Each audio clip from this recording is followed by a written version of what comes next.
നമസ്കാരം. ഇന്നത്തെ പ്രധാന വാർത്തകളും വിശേഷങ്ങളും നോക്കാം. ആദ്യം മലയാള മനോരമ.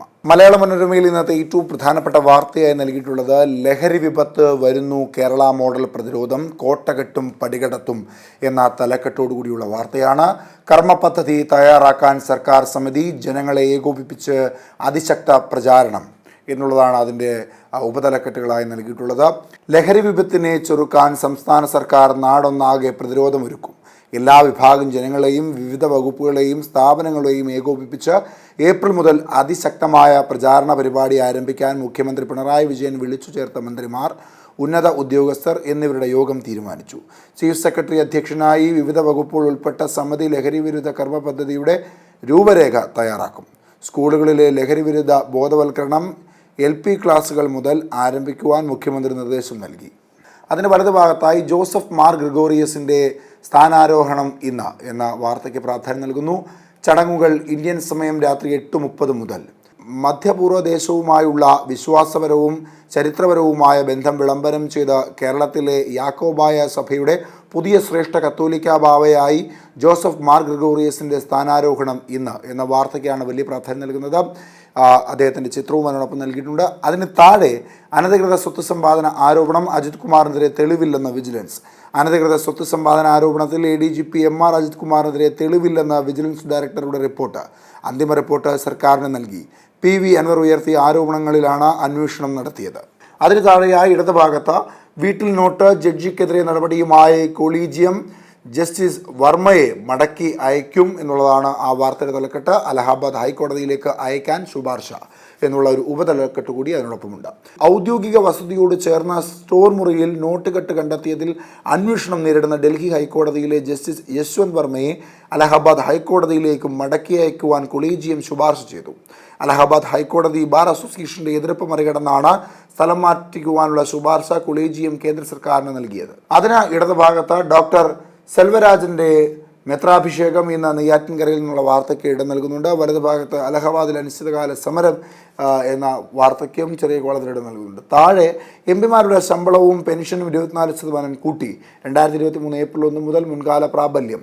പാർലമെൻറ്റ് അംഗങ്ങളുടെ ശമ്പളം, പെൻഷനും മറ്റ് ആനുകൂല്യങ്ങളും 24% വർദ്ധിപ്പിച്ച് കേന്ദ്ര വിജ്ഞാപനം ഇറക്കി. 2023 ഏപ്രിൽ 1 മുതൽ മുൻകാല പ്രാബല്യത്തോടെ ലഭിക്കും. പണപ്പെരുപ്പം സൂചികയിൽ വർധന കണക്കിലെടുത്താണ് പരിഷ്കാരം. കുഞ്ചുകുറുപ്പ് എന്ന കാർട്ടൂൺ പരമ്പരയിൽ രാജ്യത്തെ സാമ്പത്തിക മാനേജ്മെന്റ് തട്ടിപ്പാണെന്ന് ശശി തരൂർ പാർലമെന്റിൽ. പൊളിറ്റിക്കൽ മാനേജ്മെന്റ് എങ്ങനെ എന്നുള്ളതാണ് ആ കാർട്ടൂണിന്റെ തലക്കെട്ട്. ഇനി മാതൃഭൂമിയിലേക്ക് വരുമ്പോൾ സൂരജ് വധക്കേസ്, 8 CPM പ്രവർത്തകർക്ക് ജീവപര്യന്തം എന്ന വാർത്തയ്ക്കാണ് വലിയ പ്രാധാന്യം നൽകുന്നത് മാതൃഭൂമി. BJP RSS പ്രവർത്തകൻ മുഴപ്പിലങ്ങാട് എളമ്പിലായി സൂരജിനെ വെട്ടിക്കൊലപ്പെടുത്തിയ കേസിൽ 8 CPM പ്രവർത്തകർക്ക് ജീവപര്യന്തം തടവും പിഴയും, ഒരു പ്രതിക്ക് 3 വർഷം തടവും പിഴയും കോടതി വിധിച്ചു. 12 പ്രതികളുണ്ടായിരുന്ന കേസിൽ 2 പേർ മരിച്ചു, ഒരാളെ വെറുതെ വിട്ടു. ഇന്നത്തെ ഏറ്റവും പ്രധാനപ്പെട്ട വാർത്തയായി മാതൃഭൂമി നൽകുന്നത് ജസ്റ്റിസ് വർമ്മയെ മാറ്റി എന്നുള്ള വാർത്തയ്ക്കാണ് ഇടം നൽകിയിരിക്കുന്നത്. ജസ്റ്റിസ് വർമ്മയെ മാറ്റി, ഡൽഹി ഹൈക്കോടതിയിൽ നിന്ന് മാറ്റി നിർത്തി അലഹബാദിലേക്ക് മാറ്റാൻ കൊളീജിയം എന്നുള്ള ഉപതലക്കെട്ടും അതിനോടൊപ്പമുണ്ട്. കത്തോലിക്ക സ്ഥാനാരോഹണം ഇന്ന് എന്നുള്ള വാർത്തയ്ക്ക് ഇടമുണ്ട്. MP-മാരുടെ ശമ്പളവും പെൻഷനും കൂട്ടിയെന്ന വാർത്തയ്ക്ക് അതിനോടൊപ്പം ഏറ്റവും താഴെ കൂടുതൽ പ്രാധാന്യം നൽകുന്നു. അനധികൃത സ്വത്ത് സമ്പാദനം, അജിത് കുമാറിന് ക്ലീൻ ചീറ്റ് എന്നുള്ള വാർത്തയ്ക്കും ഇടം നൽകുന്നുണ്ട് മാതൃഭൂമി. ആദ്യ പേജിൽ ഏറ്റവും വലുത് ഭാഗത്തായി യോഗം വിളിച്ച് ഉപരാഷ്ട്രപതി എന്ന തലക്കെട്ടോടുകൂടി ഡൽഹി ഹൈക്കോടതി ജസ്റ്റിസ് യശ്വന്ത് വർമ്മയുടെ വസതിയിൽ നോട്ടുകെട്ടുകൾ കണ്ടെത്തിയ സംഭവത്തിൽ സഭാ നേതാക്കളുടെ യോഗം വിളിച്ച് രാജ്യസഭാ അധ്യക്ഷൻ ജഗ്ദീപ് ധൻകർ എന്നുള്ള വാർത്തയ്ക്ക് ഇടം നൽകുന്നു മാതൃഭൂമി. കൊല്ലം ചവറ കൊറ്റക്കുളങ്ങര ദേവീക്ഷേത്ര ഉത്സവത്തിന്റെ ഭാഗമായി പുരുഷന്മാർ ശ്രീവേഷം അണിഞ്ഞ് ചമയവിളക്കെടുക്കുന്ന ചിത്രം നൽകുന്നുണ്ട്. അതിന് താഴെയായി വാർഡ് വിഭജനം അധികാരമായി സർക്കാരിന് എന്ന ഹൈക്കോടതി. പഞ്ചായത്തുകളുടെ വാർഡ് പുനർവിഭജനം സർക്കാരിന് നയപരമായ തീരുമാനമാണെന്നും ഇക്കാര്യത്തിൽ ഇടപെടാനാകില്ലെന്നും ഹൈക്കോടതി. പരമാവധി കുറഞ്ഞതും കൂടിയതും എന്ന മാനദണ്ഡം പാലിച്ച് സീറ്റ് പുനർനിർണ്ണയം നടത്താൻ സർക്കാരിന് അധികാരമുണ്ടെന്ന് കോടതി വ്യക്തമാക്കി. ഇനി മാധ്യമത്തിലേക്ക് വരുമ്പോൾ ലഹരിക്കെതിരെ ഒന്നിച്ച് ഏകോപിത ക്യാമ്പയിനുമായി സർക്കാർ രൂപരേഖ തയ്യാറാക്കി സമിതി എന്നുള്ള വാർത്തയ്ക്ക് ഇടം നൽകുന്നു മാധ്യമം. അതിന് താഴെയായി വീട്ടിൽ പണക്കൂമ്പാരം, ജഡ്ജിക്ക് സ്ഥലം മാറ്റം എന്നുള്ള വാർത്തയ്ക്ക് ഇടമുണ്ട്. വലതുഭാഗത്ത് വയനാട് ടൗൺഷിപ്പ് എൽസ്റ്റൺ ഭൂമി ഏറ്റെടുക്കാൻ അനുമതി. ഭൂമിക്ക് എങ്ങനെയാണ് നഷ്ടപരിഹാരം നിശ്ചയിച്ചതെന്ന് വ്യക്തമാക്കണം. വയനാട് ദുരന്തബാധിതരുടെ പുനരധിവാസത്തിന് ടൗൺഷിപ്പ് നിർമ്മിക്കുവാൻ എൽസ്റ്റൺ എസ്റ്റേറ്റിൻ്റെ ഭൂമി ഏറ്റെടുക്കാൻ ഹൈക്കോടതിയുടെ അനുമതി. നഷ്ടപരിഹാരം നിശ്ചയിച്ചിരിക്കുന്ന 26 കോടി രൂപ ഹൈക്കോടതിയെ കെട്ടിവെച്ച് ഭൂമി പ്രതീകാത്മകമായി ഏറ്റെടുക്കാൻ നിർദ്ദേശിച്ചതാണ് അന്തിമ ഉത്തരവിന് വിധേയമായി താൽക്കാലിക അനുമതി നൽകിയത്. അതിന് താഴെ ഗസയിൽ 61 പേർ കൂടി കൊല്ലപ്പെട്ടു എന്ന വാർത്തയ്ക്ക് ഇടം നൽകുന്നു മാധ്യമം. കൊല്ലപ്പെട്ടവരിൽ ഹമാസ് നേതാവ് ഇസ്മായിൽ ബർഹൂം വെടിനിർത്തൽ പുനഃസ്ഥാപിക്കാൻ ഈജിപ്ത് നീക്കം എന്നുള്ള വാർത്തയ്ക്കിടം 24 മണിക്കൂറിടെ ഗസയിൽ ഇസ്രായേൽ നടത്തിയ ആക്രമണത്തിൽ സ്ത്രീകളും കുട്ടികളും ഉൾപ്പെടെ 61 പേർ കൂടി കൊല്ലപ്പെട്ടു, 141 പേർ പരിക്കേറ്റതായും ഗസ ആരോഗ്യ മന്ത്രാലയം അറിയിച്ചു എന്ന വാർത്തയ്ക്കിടം നൽകുന്നു. അതിന് താഴെ സൂരജ് വധം 8 CPM പ്രവർത്തകർക്ക് ജീവപര്യന്തം എന്ന വാർത്തയ്ക്ക് വലിയ പ്രാധാന്യം നൽകുന്നുണ്ട്. മാധ്യമം ഏറ്റവും താഴെയായി. ഇനി ദീപികയിലേക്ക് വരുമ്പോൾ ലക്ഷം പിന്നാലെ എംപിമാരുടെ ശമ്പളം 24% വർദ്ധിപ്പിച്ചു. ശമ്പളം 1.24 ലക്ഷം, ദിനബത്ത 25,000, പെൻഷൻ 31,000 രൂപ എന്ന വാർത്തയ്ക്ക് വലിയ പ്രാധാന്യം നൽകുന്നു ദീപിക. അതിന് താഴെയായി ലഹരിക്കെതിരെ സർക്കാരിന് ജനകീയ ക്യാമ്പയിൻ എന്ന വാർത്തയ്ക്ക് ഇവിടെ നൽകുന്നുണ്ട് ദീപിക. അതിന് വലതുഭാഗത്തായി നെയ്യാറ്റിൻകര രൂപത സഹമെത്രാൻ ഡോക്ടർ സെൽവരാജിൻ്റെ മെത്രാഭിഷേകം ഇന്നെന്നുള്ള വാർത്തയ്ക്ക് ഇടമുണ്ട്. ഇടതുഭാഗത്ത് യാക്കോബായ സഭ ശ്രേഷ്ഠ കത്തോലിക്കയുടെ സ്ഥാനാരോഹണം എന്നുള്ള വാർത്തയ്ക്ക് ഇടം നൽകുന്നു. അതിന് താഴെയായി BJP സംസ്ഥാന അധ്യക്ഷനായി രാജീവ് ചന്ദ്രശേഖർ ചുമതലയേറ്റു എന്ന വാർത്തയ്ക്ക് വലിയ പ്രാധാന്യം നൽകുന്നുണ്ട്. BJP സംസ്ഥാന അധ്യക്ഷനായി രാജീവ് ചന്ദ്രശേഖർ ചുമതലയേറ്റു. ഇന്നലെ തിരുവനന്തപുരത്ത് നടന്ന ചടങ്ങിൽ കേരളത്തിൻ്റെ സംഘടനാ തെരഞ്ഞെടുപ്പ് ചുമതലയുള്ള പ്രഹ്ലാദ് ജോഷി രാജീവ് ചന്ദ്രശേഖരനെ പാർട്ടിയുടെ പുതിയ സംസ്ഥാന പ്രസിഡന്റായി പ്രഖ്യാപിച്ചു. പ്രഖ്യാപനവുമായി ബന്ധപ്പെട്ട ചിത്രം അതിന് നൽകുന്നുണ്ട്. മാവേലി നാട് എന്ന കാർട്ടൂൺ പരമ്പരയിൽ രാജു നായർ തയ്യാറാക്കിയ കാർട്ടൂണിൽ ലഹരിക്കെതിരെ ജനങ്ങൾക്കൊപ്പം ചേർന്ന് പോരാടാൻ സർക്കാർ, ഒരു ലഹരി വിരുദ്ധ മതിൽ, ചങ്ങല, പിന്നെ ഒരു പ്രതിജ്ഞ, അതോടെ ലഹരി ഉപയോഗോൽപ്പന്നം ശമനം കിട്ടും എന്നുള്ളതാണ് ആ കാർട്ടൂണിൻ്റെ തലക്കെട്ട്. കേരള കൗമുദിയിലേക്ക് വരുമ്പോൾ തിരുവനന്തപുരം ഉദയ പാലസ് കൺവെൻഷൻ സെൻറ്ററിൽ നടന്ന BJP സംസ്ഥാന പ്രസിഡന്റ് സമ്മേളനത്തിൽ സംസ്ഥാന അധ്യക്ഷൻ ചുമതലയേറ്റ രാജീവ് ചന്ദ്രശേഖരനെ സ്ഥാനമൊഴിഞ്ഞ അധ്യക്ഷൻ K. സുരേന്ദ്രൻ കിരീടമണിയിക്കുന്ന ചിത്രം നൽകിയിരിക്കുന്നു. കേരള കൗമുദി ആദ്യ പേജിൽ ഏറ്റവും മുകളിലായി ഡിജിറ്റൽ ആസക്തി തടയാൻ പോലീസ് രക്ഷിച്ചത് 1700 കുട്ടികളെ. അതായത് ഡിജിറ്റൽ ലഹരി അടിമകളായി കുട്ടികളെ സാധാരണ ജീവിതത്തിലേക്ക് തിരിച്ചു കൊണ്ടുവരാൻ പോലീസ് നടപടി ശക്തമാക്കി. ഓൺലൈൻ ഗെയിമുകൾ, സാമൂഹ്യ മാധ്യമങ്ങൾ, അശ്ലീല വെബ്സൈറ്റുകളടക്കം അടിമകളായി ജീവിതം കൈവിട്ടു പോകുന്ന കുട്ടികൾക്കാണ് പോലീസ് രക്ഷയൊരുക്കുന്നത്. 2 കൊല്ലത്തിനിടെ രക്ഷിച്ചത് 1700 കുട്ടികളെ എന്ന വാർത്ത നൽകിയിരിക്കുന്നു കേരള കൗമുദി. ചാൻസലർ പദവി മാറ്റൽ ബില്ല് രാഷ്ട്രപതി തള്ളി എന്നുള്ള വാർത്തയ്ക്ക് ഇടം നൽകുന്നുണ്ട്. അതായത് ഗവർണറെ സർവകലാശാലയുടെ ചാൻസലർ പദവിയിൽ നിന്ന് ഒഴിവാക്കാൻ നിയമസഭ പാസാക്കിയ ബില്ലിന് രാഷ്ട്രപതി അനുമതി നിഷേധിച്ചു.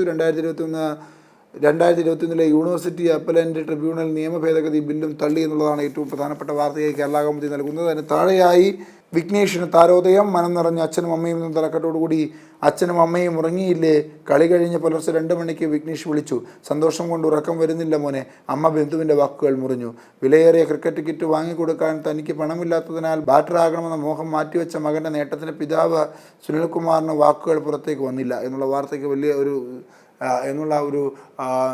ഹ്യൂമൻ സ്റ്റോറി നൽകിയിരിക്കുകയാണ് കേരള കൗമുദി ഏറ്റവും താഴെയായി. അതിന് വലതു ഭാഗത്ത് MP ശമ്പളം 1.24 ലക്ഷം, പെൻഷൻ 31,000 എന്നുള്ള വാർത്തയ്ക്ക് വലിയ പ്രാധാന്യം നൽകുന്നുണ്ട് കേരള കൗമുദി. തലവര എന്ന കാർട്ടൂൺ പരമ്പരയിൽ ആശാസമരം ചർച്ച ചെയ്തില്ല, എയിംസ് ചർച്ച ചെയ്യാൻ കേന്ദ്ര സംഘം കേരളത്തിൽ വരും. KV Thomas.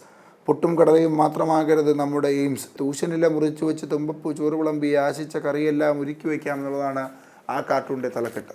ഇനി ദേശാഭിമാനിയിലേക്ക് വരുമ്പോൾ എംപിമാരുടെ ശമ്പളം 1.24 ലക്ഷമാക്കി, പെൻഷനും കൂട്ടി എന്നുള്ള വാർത്തയ്ക്ക് ആദ്യ പേജിൽ ഇടതുഭാഗത്ത് ചെറിയ പ്രാധാന്യം നൽകുന്നു. ആകെ 358 കോടി OES പോസ്റ്റ് മെട്രിക്സ് സ്കോളർഷിപ്പ് 200 കോടി കൂടി അനുവദിച്ചെന്നുള്ള വാർത്തയ്ക്ക് ദേശാഭിമാനി ഇടം നൽകുന്നു. ഇന്നത്തെ ഏറ്റവും പ്രധാനപ്പെട്ട വാർത്തയെ ദേശാഭിമാനി നൽകുന്നത് ലഹരിക്കെതിരെ ജനകീയ ക്യാമ്പയിൻ ഒരുമിച്ച് പൊരുതാമെന്നുള്ള വാർത്തയാണ്. രൂപരേഖ തയ്യാറാക്കാൻ ചീഫ് സെക്രട്ടറിയുടെ നേതൃത്വത്തിൽ സമിതി, വിദഗ്ധരുടെയും സംഘടനകളുടെയും യോഗം 30-ന് ചേരാൻ കർമ്മ പദ്ധതി തയ്യാറാക്കും. പ്രചാരണം ഏപ്രിൽ മുതൽ, LP ക്ലാസ് മുതൽ ബോധവൽക്കരണം എന്നുള്ള വാർത്തയ്ക്ക് വലിയ പ്രാധാന്യം നൽകും ദേശാഭിമാനി. അതിന് ഇടതുഭാഗത്തായ സാമൂഹ്യ സൂചികകൾ കേരളം തന്നെ എന്നുള്ള വാർത്തയ്ക്ക് വലിയ പ്രാധാന്യം. ഇന്ത്യ ടുഡേ സർവേയിൽ 3 വിഭാഗത്തിലും കേരളം മുന്നിൽ. അതായത് പൊതുസുരക്ഷ, ലിംഗസമത്വം, വൈവിധ്യങ്ങളെ അംഗീകരിക്കാൻ തുടങ്ങിയ സാമൂഹ്യ സൂചികകൾ രാജ്യത്തെ ഏറ്റവും മികച്ച സംസ്ഥാനമായി കേരളം. ഇന്ത്യ ടുഡേ രാജ്യമെമ്പാടും നടത്തിയ പ്രഥമ പെരുമാറ്റ സർവേയിലാണ് കേരളത്തിന് പുതിയ നേട്ടം. ഇനി ജനഭൂമിയിലേക്ക് വരുമ്പോൾ ഇനി രാജീവ് നയിക്കും ഭാരതീയ ജനതാ പാർട്ടി എന്നുള്ള തലക്കെട്ടോടുള്ള വാർത്ത. BJP സംസ്ഥാന അധ്യക്ഷനെ ചുമതലയേറ്റ രാജീവ് ചന്ദ്രശേഖരൻ സ്ഥാനമൊഴിയുന്ന അധ്യക്ഷൻ K. സുരേന്ദ്രൻ പാർട്ടി പതാക കൈമാറുന്നു. AP അബ്ദുള്ളക്കുട്ടി, ജോർജ് കുര്യൻ, അപരാജിത സാരംഗി, പ്രകാശ് ജാവേദ്കർ, പ്രഹ്ലാദ് ജോഷി, നാരായണ നമ്പൂതിരി, സുരേഷ് ഗോപി എന്നുള്ള സമീപം എന്നുള്ള വാർത്തയ്ക്ക് പ്രാധാന്യമുണ്ട്. ധീരബലിദാനികളുടെ രക്തം ചീന്തിയ പോരാട്ട വീര്യത്തെയും സംസ്ഥാന കൗൺസിൽ പ്രതിനിധികളെയും സാക്ഷിയാക്കി BJP സംസ്ഥാന അധ്യക്ഷൻ ചുമതല മുൻ കേന്ദ്രമന്ത്രി രാജീവ് ചന്ദ്രശേഖർ ഏറ്റെടുത്തു. തിരുവനന്തപുരത്ത് ഉദയ പാലസിൽ സംസ്ഥാന കൗൺസിലിലാണ് 11ാം സംസ്ഥാന അധ്യക്ഷനായി രാജീവ് ചന്ദ്രശേഖരനെ കേന്ദ്രമന്ത്രി പ്രഹ്ലാദ് ജോഷി പ്രഖ്യാപിച്ചത് എന്നുള്ള വാർത്തയ്ക്ക് പ്രാധാന്യമേറെ നൽകുന്ന ജന്മഭൂമി. വലതുഭാഗത്തായി ഞാൻ പട്ടാളക്കാരൻ്റെ മകൻ, ദൗത്യം പൂർത്തിയാക്കാതെ മടങ്ങില്ല എന്ന രാജീവ് ചന്ദ്രശേഖരൻ്റെ പ്രസ്താവനയുമായി ബന്ധപ്പെട്ട വാർത്തയ്ക്ക് പ്രാധാന്യം നൽകുന്ന ജന്മഭൂമി. ആദ്യ പേജ് മധ്യഭാഗത്ത് ഇടതുഭാഗത്തായി കൂടുതൽ പ്രാധാന്യമുള്ള വാർത്തയെ നൽകിയിരിക്കുന്നത് RSS പ്രവർത്തകൻ സൂരജിനെ കൊലപ്പെടുത്തിയ 8 CPMമാർക്ക് ജീവപര്യന്തമുള്ള വാർത്തയ്ക്കാണ് പ്രാധാന്യമുള്ളത്. മതാടിസ്ഥാനത്തിൽ സംവരണം പ്രതിഷേധമുയർത്തി BJP എന്നുള്ള വാർത്തയ്ക്ക് ഇടമുണ്ട്. മുസ്ലിം കരാറുകാർക്ക് സർക്കാർ ടെൻഡറുകളിൽ 4% സംവരണം നൽകുവാനുള്ള കർണാടക സർക്കാർ തീരുമാനത്തിനെതിരെ പാർലമെന്റിൽ പ്രതിഷേധം. BJP അംഗങ്ങളാണ് ഈ വിഷയം പാർലമെന്റിൽ ഉന്നയിച്ചത്. വിഷയത്തിൽ കോൺഗ്രസ് അധ്യക്ഷനും രാജ്യസഭാ പ്രതിപക്ഷ നേതാവുമായ മല്ലികാർജ്ജുന ഖാർഗെ മറുപടി പറയണമെന്ന് BJP ആവശ്യപ്പെട്ടു. കർണാടക ഉപമുഖ്യമന്ത്രി DK ശിവകുമാർ ഇതുമായി ബന്ധപ്പെട്ട് നടത്തിയ പരാമർശവും സഭയിൽ ചൂടേറിയ ചർച്ചയ്ക്ക് കാരണമായി. തുടർന്ന് ഇരുസഭകളും നിർത്തിവെച്ചു എന്നുള്ള വാർത്തയ്ക്കാണ് പ്രാധാന്യമേറെയുള്ളത്. ആശാപ്രവർത്തകരുടെ നിരാഹാരത്തിന് അനുഭാവമായി കൂട്ട ഉപവാസം എന്നുള്ള വാർത്തയ്ക്ക് പ്രാധാന്യം നൽകുന്നുണ്ട്. അതിന് താഴെ ജഡ്ജിയുടെ വീട്ടിൽ നിന്ന് നോട്ടുകെട്ടുകൾ. ചീഫ് ജസ്റ്റിസിന്റെ തീരുമാനത്തെ സ്വാഗതം ചെയ്ത നദ്ദയും ഖാർഗെയുമായി ഉപരാഷ്ട്രപതി കൂടിക്കാഴ്ച നടത്തി എന്നുള്ള വാർത്തയ്ക്കും പ്രാധാന്യം നൽകുന്നുണ്ട് ജന്മഭൂമി. ഇന്നത്തെ വാർത്തകളും വിശേഷങ്ങളും ഇവിടെ അവസാനിക്കുന്നു. നാളെ മറ്റു പ്രധാനപ്പെട്ട വാർത്തകളും വിശേഷങ്ങളുമായി കാണും വരെ നന്ദി, നമസ്കാരം.